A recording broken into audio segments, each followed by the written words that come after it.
him, and they mobbed him. And the little dude had a box of books. And after I introduced him, he got mobbed, and he sold every book he had at $50 a pop. But Norman was what I say. There are some good folks in NASA, honest men who would like to tell you everything they've learned and everything they know. So anyhow, Norman, after frustration and time passed, 1986, Norman decided to blow the whistle and publish the photographs that Voyager 1 took in the rings of Saturn. He couldn't get his book published in the United States. I wonder why. U.S. publishers wouldn't touch him, wouldn't even talk to him. The little dude had to go to Scotland, Aberdeen, Scotland, to get his book published. And that's the cover of his book. And it may be available. You maybe can find a copy if you try, here, there, or wherever. I hate to tell you what they might cost now, because they're real collector's items. But I was delighted that I was able to discover him and present him to the conference in the Bay Area last year. The response from the audience was overwhelming. His little face lit up and gave me a big hug, tears in his eyes. But he published his book in Aberdeen, Scotland, and it is a dynamite book.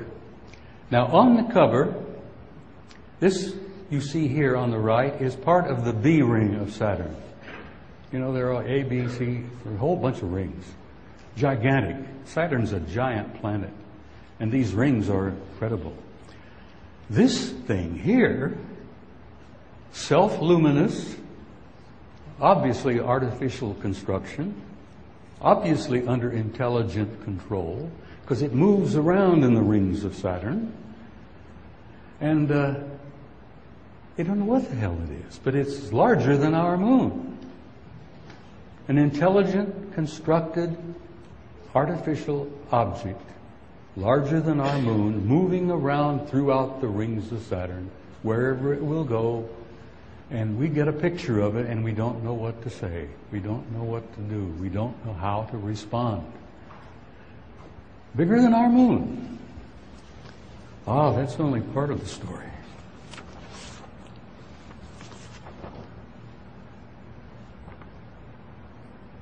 Oh, here we go. This is in the A ring. And the statistics on this will blow your mind.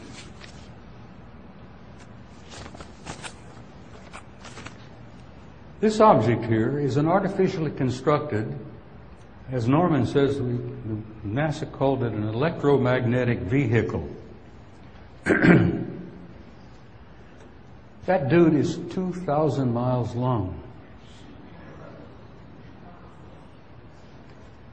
Over 450 miles in diameter, but 2,000 miles long. And here is another self-luminous artificial object about the size of our moon that apparently moves here, there, and everywhere, wherever it'll go, obviously under intelligent control. But consider this thing.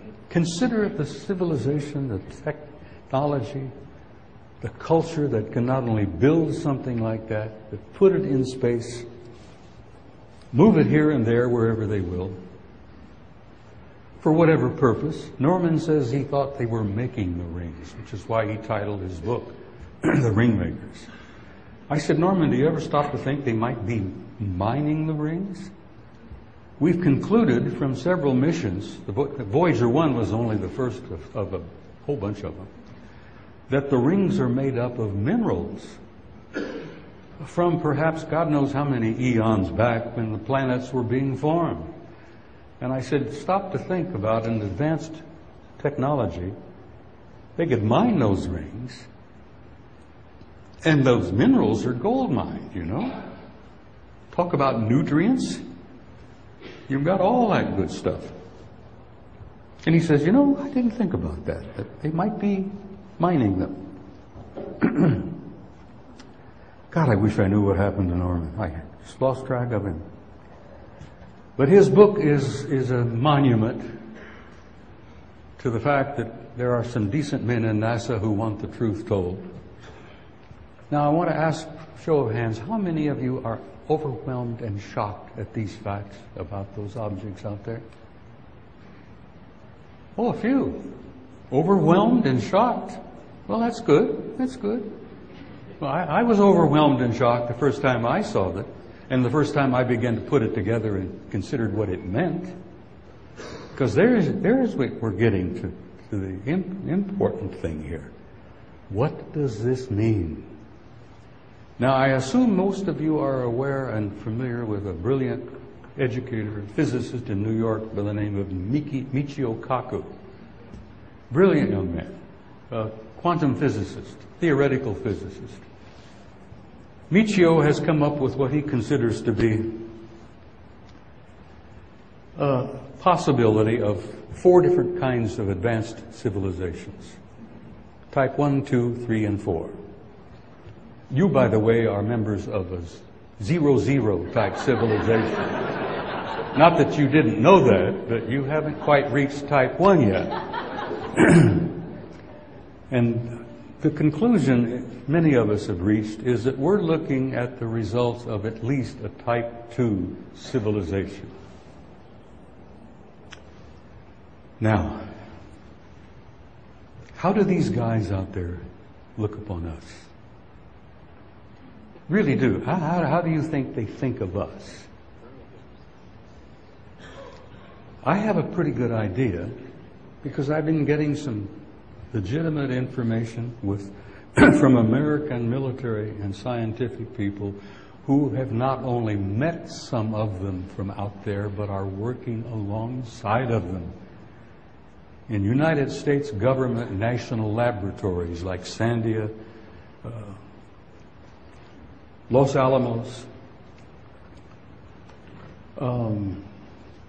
Brookhaven National Laboratory in Long Island, which is one of the most super secret laboratories.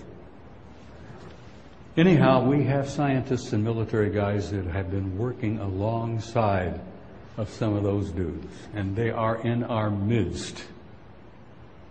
When I retired, we knew of 4 different groups, and they were all humanoid. But they were all not the kind of guys who could walk up and down the street on a Saturday afternoon without being seen or responded to. But one of the groups of 4 looks exactly like us in the sense that it could be sitting here in this auditorium next to you and you wouldn't know it. Next to you in an airplane or a restaurant or a theater. They're in our midst, guys. This one group particularly is in our midst.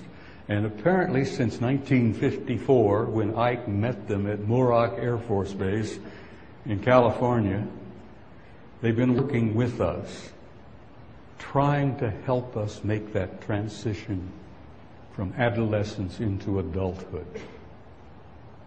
And why are they doing that? Well, apparently this is the same group that had a hand in engineering our genetics 10,000, 100,000 years ago. And if you want a little history on that subject, read Zechariah Sitchin, which I suspect most of you are familiar with. His stories are shockingly accurate in the fact they literally tell the essential story of our beginnings.